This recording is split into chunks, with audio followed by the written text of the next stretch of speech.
ahead right there. He's ready to go. He starts in their best of two with the white pieces. Does he have a surprise up his sleeve? An early surprise for Hans Niemann. Magnus has played the Catalan opening earlier today. Will he do the same now? Will he switch it up? Hans Niemann tends to be quite predictable in the openings, at least against the top players. He tends to be rock solid with black. Berlin defense is his favorite. Game's about to start now. Here we go. It is E4, E5. Will we see an Italian? No, it's a Spanish opening. And mainline stuff here. Hans not playing his beloved Berlin. So far, very much in the theoretical realms right now is Magnus versus Hans. No more queen spawn opening by Magnus in this one. He retreats the attacked bishop. Early days. Are we going to see a potential break in the center by Hans Niemann, who was threatening the marshal, but denied?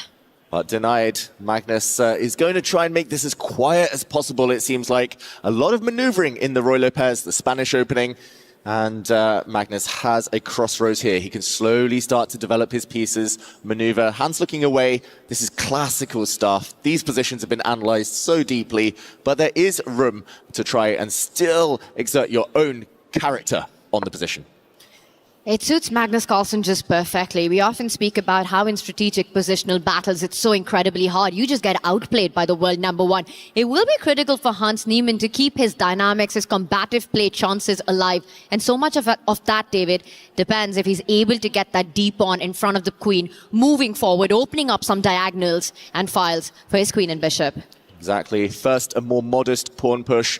The black queen can still develop at a later stage. Magnus now can choose where to put his queenside knight. White's knight still asleep. He's going to trade off rooks first, asking the black queen if she wants to leave the center of the board. Maybe a bit offside, but also on a nice open file. Big decision now for Hans Niemann. And maybe a bigger decision lies ahead because Magnus is ready to develop his knight, attacking that B pawn on the left flank that Hans Niemann has, and some decisions will be required at that point. Knight to C3 right now, played by Magnus Carlsen. It's not only hinting at a pawn capture, but an eventual trade of that bishop versus knight and complete control of the central squares. A pawn sacrifice.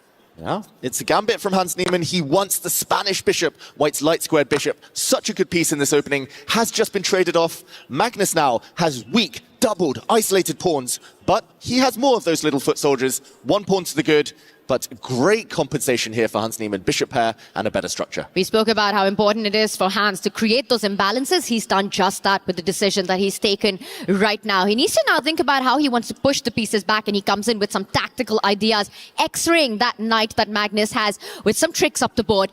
Bishop takes pawn. Watch out, Magnus Carlsen. Yeah, White's knight that has done some good work. Needs to retreat. There we go. It was on a loose, undefended square. Back towards the center. Magnus might try and open things up. Counterintuitive, perhaps, because bishops like those open lines. But against the bishop pair, you do want to accelerate the play. The bishop now, I was going to say kicked back, but a trade. It's two knights versus two bishops. This is going to be very interesting, a very unbalanced middle game. It's also 7 versus 6 if you do the pawn count right now. But Magnus's pawn formation on that left flank creates some weaknesses, targets for Hans to get to once the bishop steps out of the way. For now, enough compensation for the pawn that's just been gambited.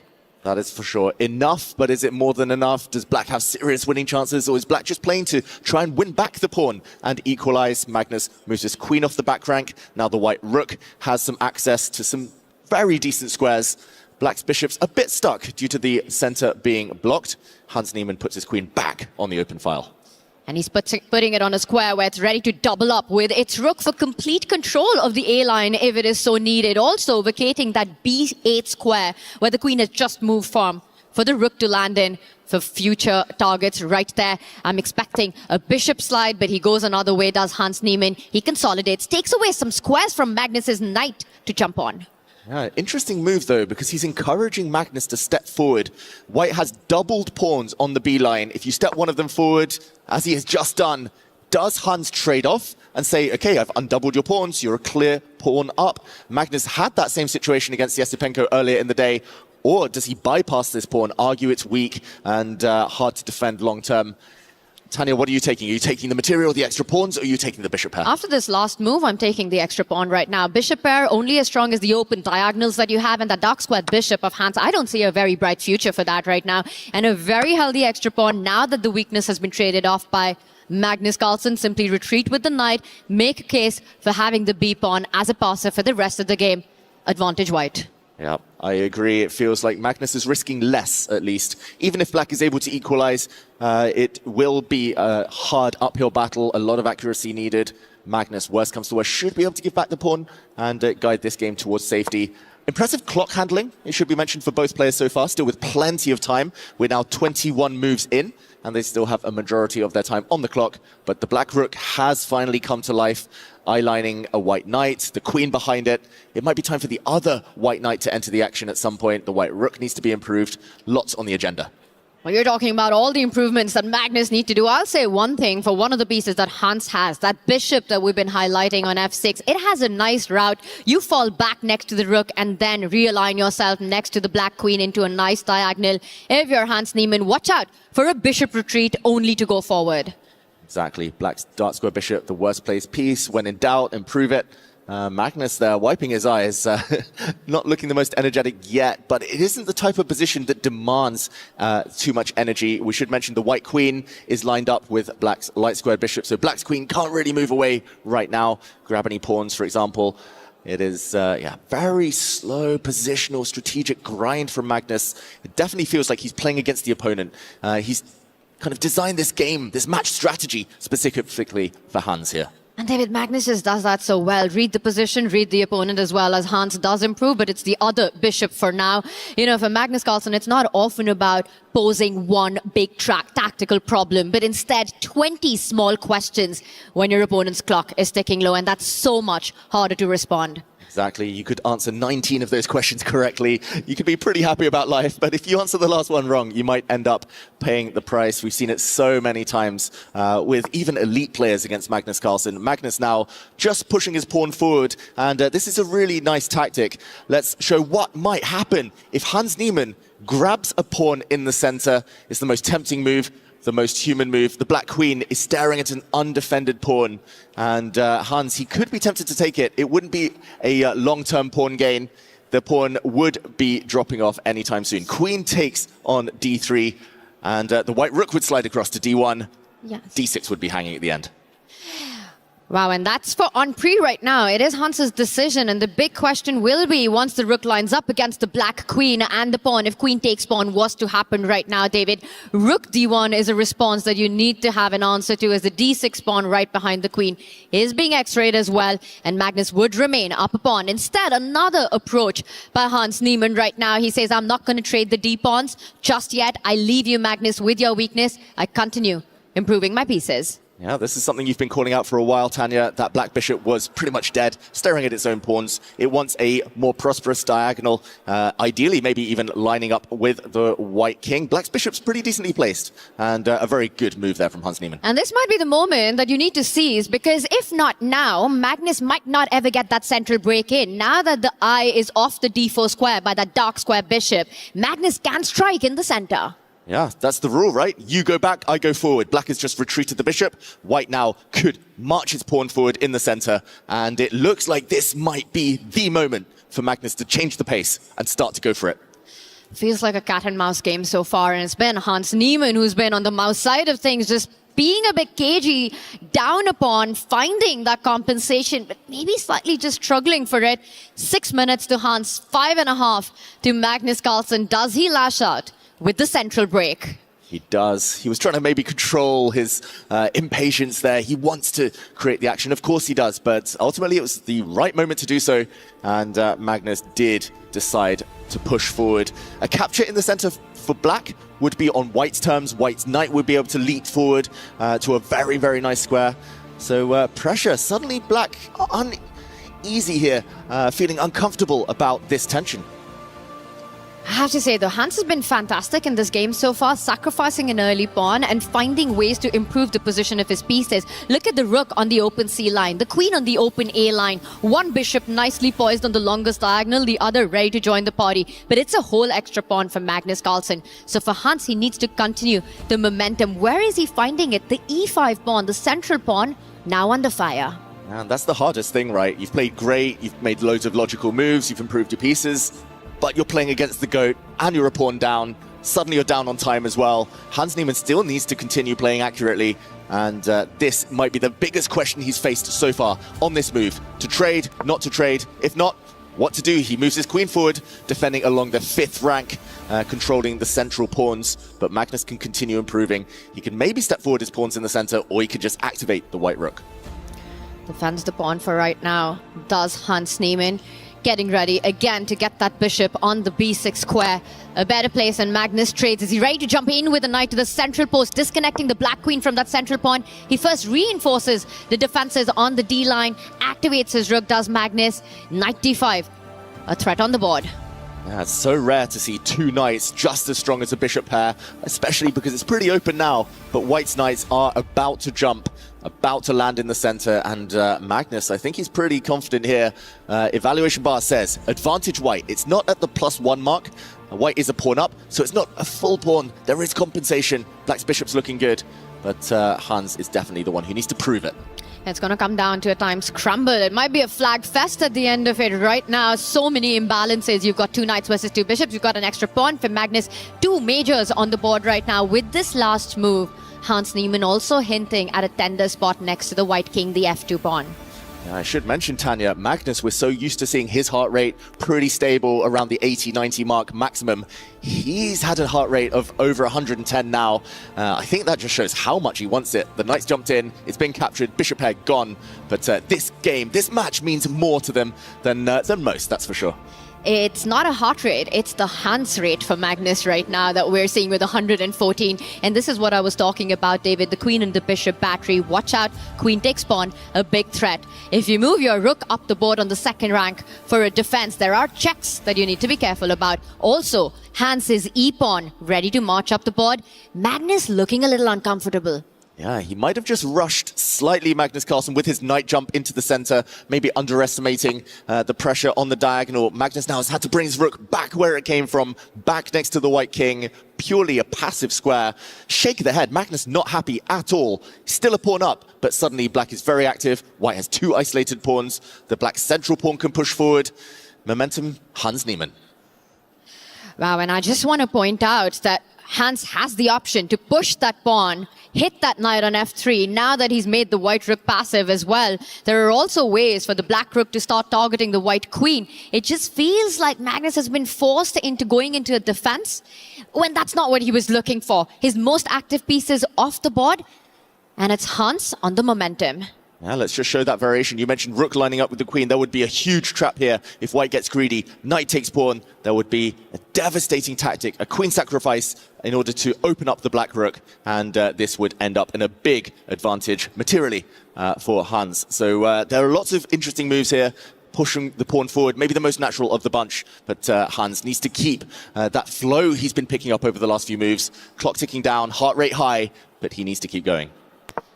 Get an unbalanced position and have more time on the clock. That is Hans Niemann's chance against the world #1. So far, he's been doing just that. A rook under attack right now with Magnus's last move. There's also a pawn at the center of the board that you need to be careful about. He targets Magnus's pawn instead. Attack, the best form of defense. Yeah, Magnus's pawn in the center, the white pawn is about to drop off, so he might as well grab something else in return. The white knight most likely has to retreat now. White still a pawn to the good. The position is clarifying though. Bishops tend to be better than knights with pawns on both flanks. Such an open board. Should be full compensation. But how many times have we seen it, Tanya? Magnus, tiny advantage, something to hold on to, something to grind with in an endgame. It feels like Magnus, it's a 2-result position. He shouldn't be losing unless something crazy happens. It's that kind of position where if Magnus gets the B pawn rolling up the board, he can create some actual liquid pressure. But until then, you know, you've got Hans with his own ideas. The queen, bishop, and rook beautifully placed. Magnus does what he does every time, centralizes his queen. It's one of his favorite moves in chess. That is for sure. Queen endgames, you can guarantee Magnus's queen is in the middle of the board, controlling as many squares as possible. It was forced to retreat there to defend the B2 pawn. White's passer, White's only real hope to win this game will be to advance it later. But while black is deflected, while black is distracted away, looking for that white pawn, Magnus should be trying to activate his rook. There we go. And maybe the queen and knight combo might come into effect a bit later. You really want that. You want that coordination to create some threats on the right side, especially because Hans's majors are all offside, far away from the Black King. But still, that is quite much in the future as once again the Queen lands at the center of the board. Magnus's rook trapped to defend the pawn. There's a lot of shuffling going around. Can Magnus find progress? Does he start pushing the B pawn? He first creates more space around the king. Yeah, slow and steady tends to win the race, just creating a nice hiding place for the white king on a light square a bit later. The king has been uncomfortable in the dark squares for a while now. So Magnus, he'll inch forward. The white king will step up one square. The white rook will try and improve itself. Nice pin there, though, from Hans Niemann, pinning the white knight.